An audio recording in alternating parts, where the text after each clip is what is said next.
On this day, 65 million years ago, the Earth was a world of profound and ancient calm.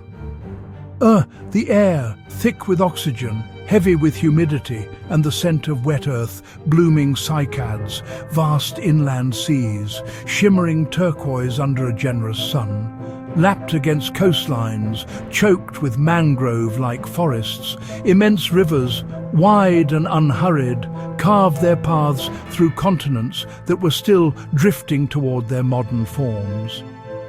This was a planet teeming with life, a global greenhouse where evolution had experimented with grandeur and scale for over 100 million uninterrupted years.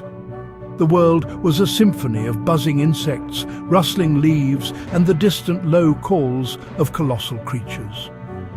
Life moved with a rhythm dictated by the sun and the seasons. In the sprawling fern prairies of what would one day become North America, a herd of triceratops grazed with ponderous grace.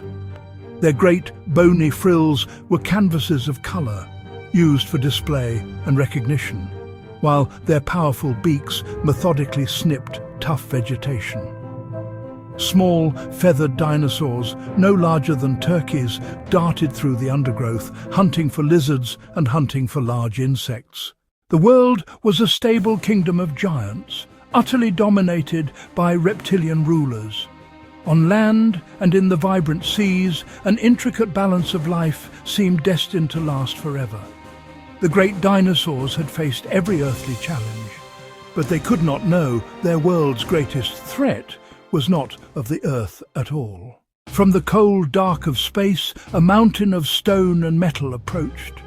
For eons, it tumbled on a long orbit, but its trajectory was now locked into an inescapable collision course with Earth. Travelling 20 times faster than a rifle bullet, it entered the atmosphere, igniting the air into a blinding plasma, a new, terrifying star in the daytime sky. A silent, brilliant light grew into a monstrous fireball, outshining the sun. On the ground, animals froze, heads tilted in alarm. Near the target zone, the Yucatan Peninsula, the sky itself seemed to tear open. The asteroid struck with the violence equivalent to 1 billion nuclear weapons, momentarily liquefying stone, vaporizing oceans, and cracking the very crust of the world. The impact was instantaneous. The asteroid and a vast portion of the Earth's crust vaporized, blasting a crater over 180 kilometers wide. A flash of thermal energy incinerated everything for hundreds of kilometers. A shockwave traveling faster than sound flattened landscapes, while a magnitude 11 earthquake rippled through the entire planet. The sky itself became a radiant broiler, cooking the surface of the planet.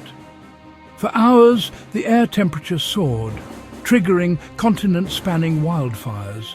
The world was burning. After the fire came the cold and the dark. Sunlight, the fundamental source of energy for almost all life on Earth, was blocked. The vibrant blue sky was replaced by a perpetual starless twilight that may have lasted for months, possibly even for several years. On the ground, temperatures plummeted. Following the intense heat of the impact, a sudden and severe impact winter set in, plunging the tropical world into a state of deep, unnatural cold. This prolonged darkness was a death sentence for the planet's plant life. With the collapse of the plant kingdom, the first link in nearly every food chain was severed. Another insidious killer was at work. The immense energy of the impact had cooked the nitrogen in the atmosphere, and the vaporized, sulfur-rich rock from the Yucatan had created vast quantities of sulfur dioxide. These chemicals combined with water in the atmosphere to fall as intensely corrosive acid rain. The world was being attacked from every possible angle. In the aftermath, the world was a shadow of its former self. By some estimates, 75% of all species on Earth were wiped out. The extinction was not random. The large, the specialized, the non-burrowing were hit the hardest. No land animal larger than a modern crocodile survived. The great dinosaurs, the soaring pterosaurs, the monstrous marine reptiles were gone forever. Their long 150 million year reign had been brought to an abrupt and violent end.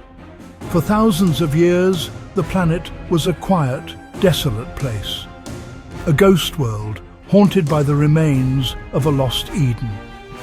Yet life, in its incredible tenacity, endured. The survivors were the small, the generalist, the fortunate. Tiny mammals that had lived in the shadow of the dinosaurs, creatures that could burrow to escape the cold insects' roots.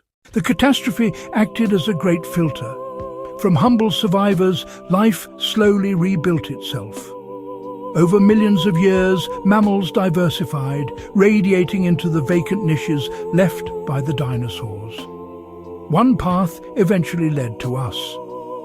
The fall of the dinosaurs made our existence possible. It is our own origin story, written in a layer of iridium-rich clay.